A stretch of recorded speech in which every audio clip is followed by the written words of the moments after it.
Okay, I'm on. So I want to make a very short little aiming tutorial that you can use yourself. I have been playing this game for quite a lot of hours and I've accumulated a lot of techniques and knowledge, and for a lot of people this is things that they have known for a long time. For others it might be new.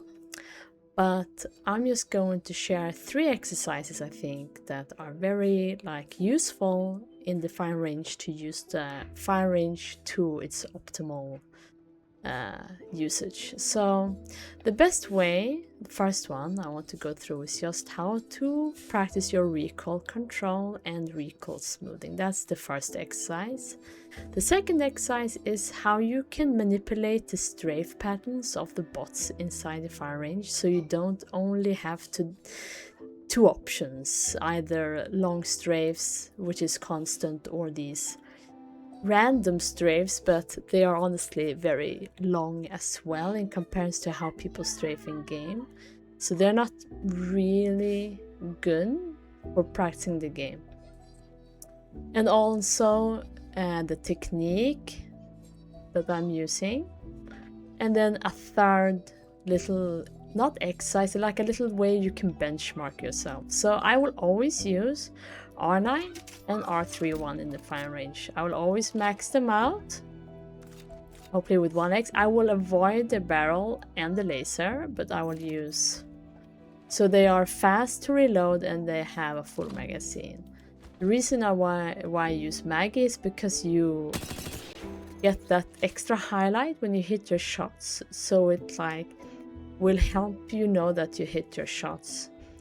And also her ability makes you reload your gun faster, or they will reload in your inventory, which is great because you don't want to spend too much time reloading your gun in the fire range. I play either Mad Maggie or Rampart or Axel, depending on what type of technique I want to do.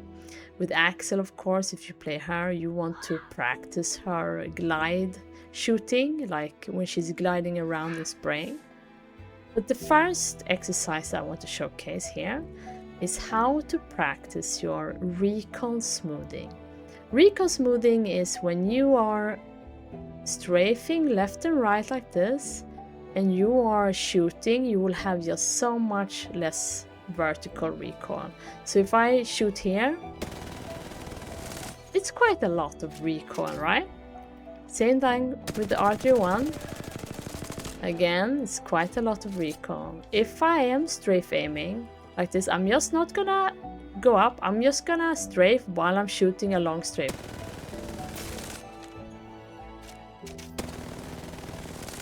You see, it's much less recoil. I am not even pulling up anything now.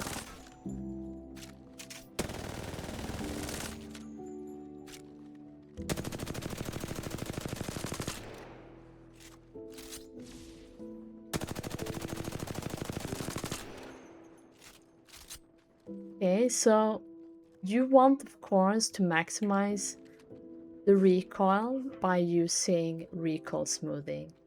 But you still need to pull down somewhat, and you have to somehow learn how to control the horizontal recoil as well. So I like to do this instead of thinking that you have to master a point like this. I rather think it's easy to think that you want to be mastering the recoil to the point where you can do shapes. So the X shape here is the first, like that. Because when you're moving it like this, and then this, you want to compensate for the vertical recoil by pulling down somewhat. So you want to pull down like this.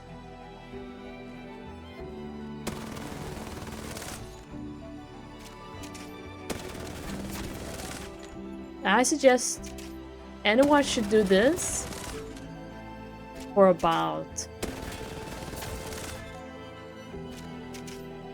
2 minutes, maybe, per gun.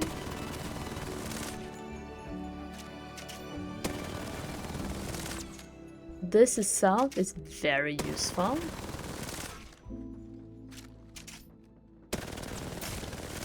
Oh my god, that was a perfect. Now, let's say you want to make this a little bit advanced. You can try to do fish shapes.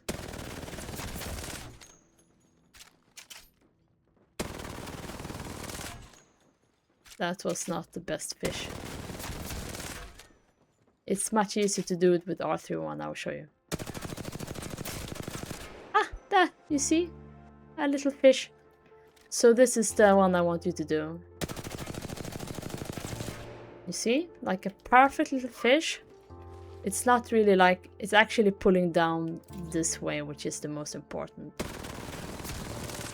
The fish is easier to do when you're standing still.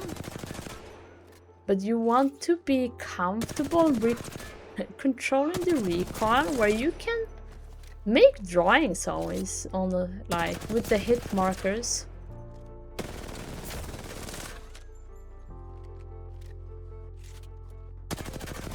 But the X is perfect. You can do it at different ranges too. I just tend to stand next to these boxes. Wait, I need to... Let's say I'm standing up here.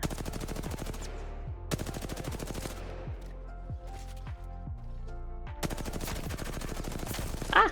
Perfect fish. Here, let's see. So you can, of course, do this by standing still. But you will normally have a smoother spray if you are recoil smoothing while you're doing it. So that was the first exercise that I like to do. The second exercise is to be able to exercise AD spam strafes on these bots here. And of course, you can't do this through the settings. You need to manipulate the bots. So let's do that. Let's take our beautiful wall maker here and create some walls. Let's create some barriers. Barrier number 1. Wait. Now we have an AD strafe. Let's remove the walls here because I find them annoying.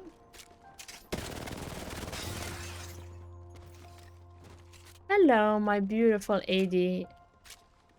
And now you just practice. You stand here and you just anti-mirror this little... And this is how I like to practice fighting against people who AD strafe. Because, let's face it, people don't strafe like this in the game. Some people do like this. They do AD strafe and then a long one. AD spam, long one. And that is called global bias, when you do a short, long, short, long, short, long, short, long. But most people will do like this, and then they will do a long one. So long strafes are good for accuracy, but you're easier to shoot if you're doing a long strafe. But if you first do an AD spam and then a long, people will expect you to start spamming again. So they might actually be like stopping their long tracking and just wait for you to do the redirect that you never do. So that's how you can trick opponents. But of course, when you do this, you can even do like a medium strafe length here, like that. You see, now they have not so much space to work with these bots here. So you can literally manipulate how much space they're allowed to strafe with this technique. And it's simply very useful to manipulate the fire range to the point where it will actually help you in game. And it will help, for example, if you're on console not having an aim trainer. But even aim trainers, even if aim labs do support controller and Kovacs, you can do it with a controller. They are not really meant for controller players, and they don't give you any aim assist, so you can't really practice the slowdown effect of your aim assist. Then you have to lower your sense so much that it it's like you have the slowdown effect on it.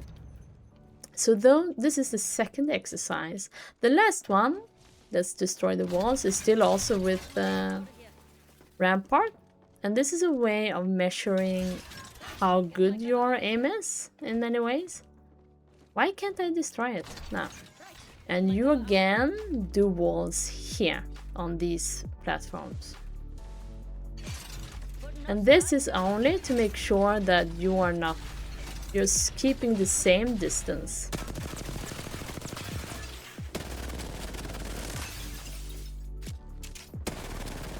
So in this one, I will do, let me reset my stats, because on the top here you have your stats.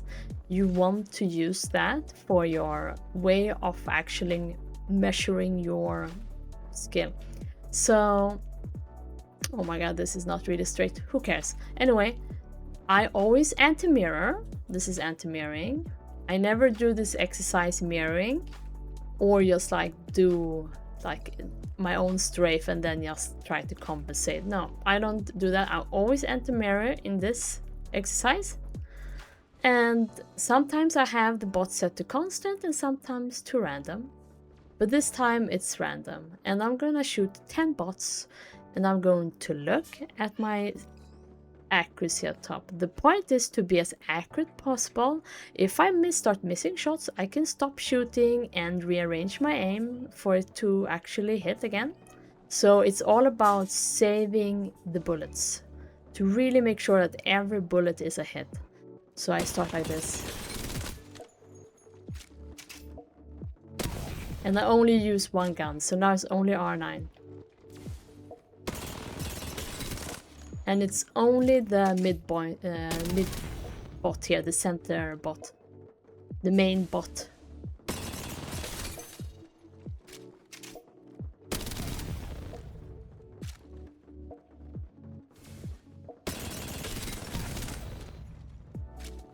And I only do this with R9. Of course, you can do that with any gun of your choice.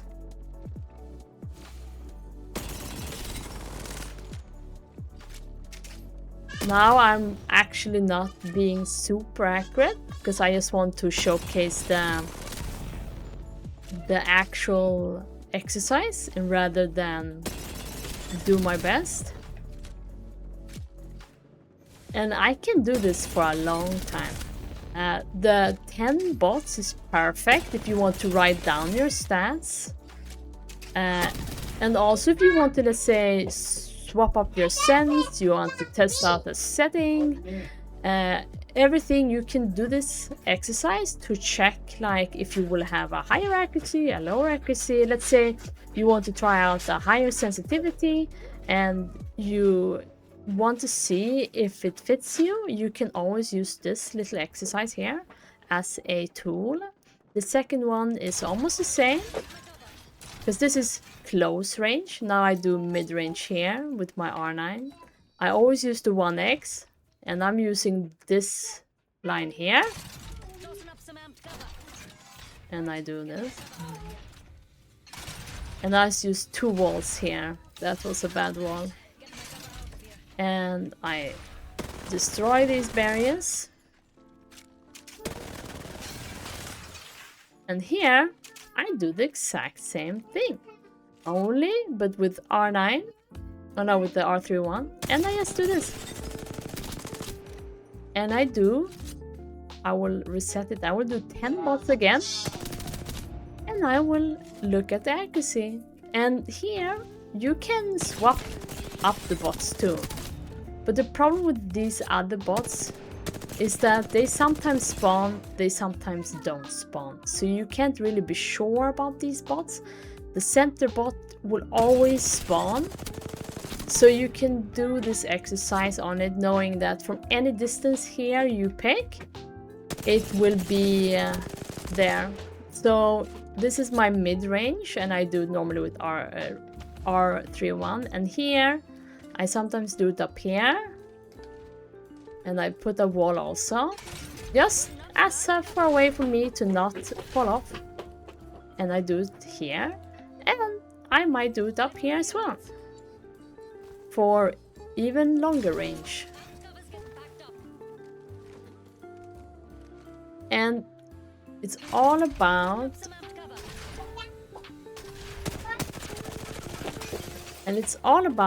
creating consistency. So if you do this exercise here, and you do this, maybe you will do it 5 times up here, 10 bots each, you will get much better aim also. This is a really good way of aim training, especially if you're playing a controller. And also an excellent way of testing out different settings to see what fits you best. So these are my exercises I wanted to showcase for the public. Bye!